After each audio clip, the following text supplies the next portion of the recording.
So it's the end of March and it's finally time for the very first tour of the garden on this channel. If you're new here, my name is Adriana and I garden in beautiful Transylvania, Romania. And it's kind of cold here. We're at the base of the mountains. We've been struggling a lot with late snow this year. We usually get late frosts anyway, but the fact that we had so much snow on the ground up until last week, it really put a dent in my plants, to say the least. So I was in a hurry to put all my seedlings in, and they've been in the ground for a few days now, and I wanted to show you how they handled the transplant shock and the frost. But first, let me take you on a super quick tour of the indoor garden, of the grow lights setup, and show you what has been left behind, all the heat-loving plants, the peppers and whatnot. So let's start with peppers. I bought the seeds from a company called Dutch Garden Seeds, and they grew into ginormous peppers. They are already setting flower, which is kind of early, and I'm going to take the flowers off. But by comparison, just to see how important seeds are, these peppers from questionable seed companies have germinated right around the same time. So yeah, that speaks for itself. Next we have eggplants. I have about 18 eggplants in here and 18 bell peppers. I am not going to need all these eggplants, but it's nice to have them just in case some of them need replacing. We have some chilies, few varieties, 4 varieties of chilies, cayennes, black Hungarian, habanero I think. And I have finally got around to sowing tomatoes, and the reason why I sow them so late is because I can only put them in the garden in early June or late May, and I don't want them growing into monsters by then. Next up, we have flowers. I'm not very good with flowers. This is the first year I'm starting flowers from seed. The marigolds haven't germinated. It's the same old seed problem, so that's why we have those empty spots there. I have some delphiniums. I'm really excited about them. I don't know if they're going to give me any flowers this year. We have some flowers and some zinnias.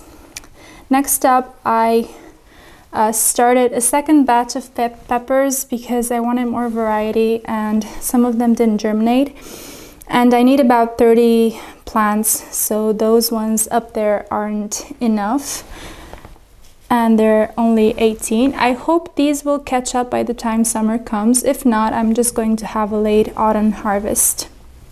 In here, I've sown recently, maybe like 10 days ago, I've sown celery, which is and celeriac, which is notoriously hard to germinate. They need light and humidity, and that's why we have this perlite soil cover and this plastic wrap to keep the moisture in.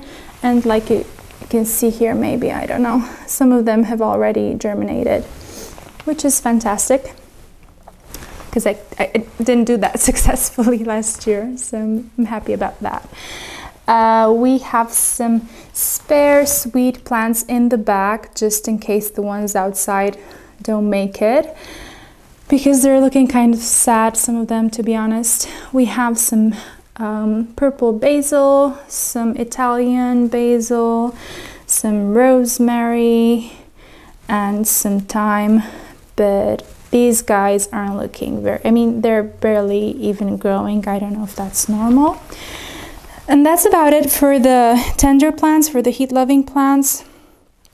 When the tomatoes are going to germinate, I'm going to move them in individual pots, and I'm going to have these entire racks probably filled up. And below, I've sown some extra beets because they were not doing very well. I think it was also an old seed problem, and some extra radishes and Swedes. I don't know why I did that. I'm probably not gonna plant these, but I did it anyway.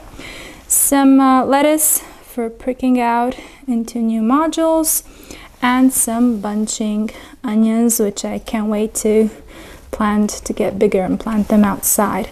So that's about it for the indoors garden. Oh, and of course the potatoes, which are soon going in. And I didn't put them here on purpose, I just kind of threw them in here, but the light has been helping them with chitting, which is always a good thing. Okay, let's go outside then. I'm standing in front of my raised bed garden, which isn't much, but it's super productive. And I think the best thing to do is take you bed by bed and show you up close what's going on, so you can get an idea how to grow a huge amount of food in such a tiny space. First things first, we have a new bed. My husband built this weekend, and filling it with soil was a challenge. I ordered some soil, but it wasn't the right one, so we went up and bought about 10 bags or 20 bags of compost and dumped it in here.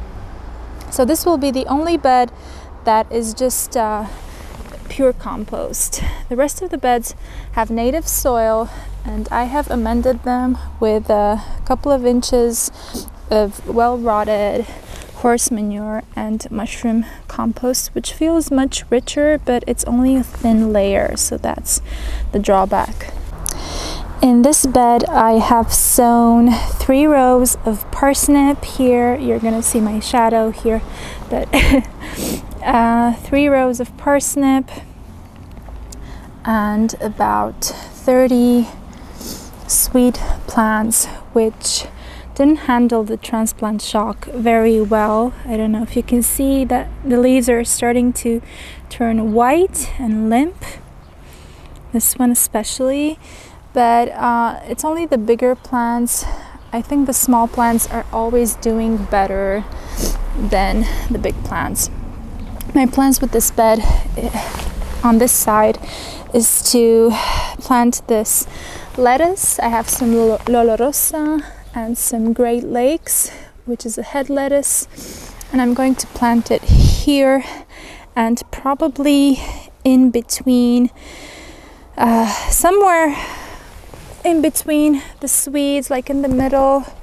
I will plant some radishes and onions that you have seen indoors. Over here in the back, in this U-shaped bed, we have our main source of garlic and onions for storage. And I've sown the garlic in February. I've already made a video about it, and it has sprouted nice and strong. So here we have the garlic.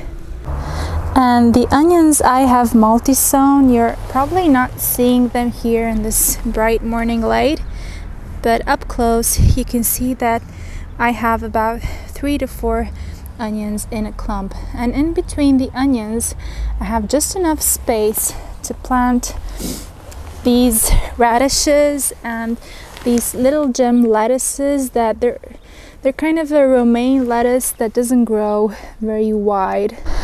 Next up, these 2 beds left and right are focused on root crops. On the left we have beets, and on the right we have Swedes, and I'm going to show you how the beets are doing. I have some healthy batches of beets, and you can see they survived the frost just fine, and some beets that turned purple because of the heat shock and because of too much light inside the house under the grow lights, but they are having some new growth in the middle, so I'm hoping they'll pull through. If they don't, I have spare plants back in the house, and that's a lesson for you guys as well. Always have spare plants if something is not going right. Down here I've sown 10 rows of carrots, and I'm going to cover with this agricultural fleece because I want to keep the humidity levels just right and protect the seeds from birds. And over here we have the prettiest kohlrabi plants I ever did see, to be honest. these are doing fantastic. I forgot the name of the variety. I'm gonna put it in the description or in the subtitles, but they are doing fantastic, and I'm going to probably have kohlrabi in about 50 days or so.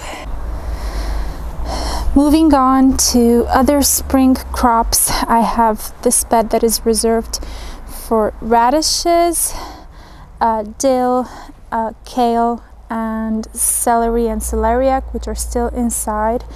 I've transplanted the radishes, but they are looking kind of sad. I think they will pull through. I don't think any of them are actually dying or anything. The base leaves are turning yellow, and that's perfectly normal, just like I explained in a past video. But just in case, I am going to sow another row of radishes in here to see just how they grow directly outdoors. I have some dill, I have some kale, dark kale, cavolonero, and some scarlet kale to plant today. And the celery and celeriac are going in the ground a lot later. And lastly, on this side of the garden, we have our potato bed. In a couple of days, it's going to be time to plant our early potatoes in. But I did an experiment last year, and I have sown some onions and put them in the ground in October or November just to see if they survive the very tough winters that we have. And they did survive, but unfortunately I'm gonna have to pull them out so I can get those potatoes in. It's gonna be a good snack though. In this back section, I have two beds that are parallel with the fence, and in this one I've shown you in a previous video my broad beans and how I planted them. Well, right after planting the broad beans, they suffered major frost, maybe like -10 degrees Celsius, and they were under a foot of snow for a couple of weeks. They don't look like they're totally dead. A couple of their leaves are turning black and dying off, but as long as the tops are doing fine and they're still alive and protected, I think they will recover. I've sown plenty of peas. This is my entire crop of peas. They are a dwarf variety, so they won't be growing very tall. What amuses me is that I planted them a week ago and they are already setting flower. That's so weird. It's not even that warm outside yet. So we have peas and another row of onions just to separate visually the regular peas from the peas for pea shoots, because my husband loves to harvest the pea shoots and I didn't want him attacking my other peas. So I told him just pick these and we'll be fine. But these are not the only peas I have. In fact, in this bed, the only crop I have in up along this trellis are Alderman Peas all the way, so that's about 4 meters long. And I don't know if these will grow and crop by the time it's time to put my my cucumbers in, because by June I really have to take them out. So I'm going to pick whatever crop I get until June, and then I'm just going to rip them off the trellis and put new plants in. And lastly, for the first part of the season, this bed is going to be our greens bed. I have spinach in here ready to go in. I have arugulas, sorrel, and wasabi mustard. Granted, these are probably gonna get decimated by flea beetles by the time May rolls around, but I'm willing to risk that. And also some lettuces in this other part of the bed. This shady and kind of unsightly area of the garden is my fruit bed. Well, kind of a fruit forest, hopefully. A lot of bushes growing in here, and I don't think it's time to present them all because I don't have a lot to show you. This bed needs mulching. And on this side I have a lot of newly planted raspberries that didn't come up yet, and some old raspberries from last year, and also strawberries in both beds. And lastly, I really do need to clean up and mulch this strawberry bed, where we also have some grape vines growing. And in the summer we don't get a lot of shade in this part of the garden where my dog is. So what we're trying to do is build a really nice trellis where the vine can go up and give us some shade. And lastly, this is our 3-bin compost system. I think we're gonna do a separate video on that, but let me just show you what's going on inside. We have some leaf mulch in here, which I'm going to use as mulch on probably this bed. We have compost from last year. It's not quite finished, but a lot of it has been breaking down nicely. And we have some unfinished compost with coffee grounds and plants and kale and all that, which is slowly working. And when it's going to be warm outside, I think I'm gonna water it down and mix it in to break down even quicker. I had to get out of the sunlight because I could barely keep my eyes open, but that was it. That was the tour of the garden. We still have a lot of work to do, so my plan for the month of April is focusing on the aesthetics of the garden. We are going to clear the weeds off the paths, add some extra layers of mulch. It's going to be probably sawdust for the paths and wood chips and leaf mold for the garden beds, especially the raspberry beds. And we have a lot of work to do in terms of installing new trellises so that we can leverage the vertical space in the garden. Thank you so much for watching. Don't forget to give a like and subscribe to support this channel. I still have a lot of work to do, so I'm going to get going. But until next time, my friends, take care, and I'll see you in the next episode. Bye.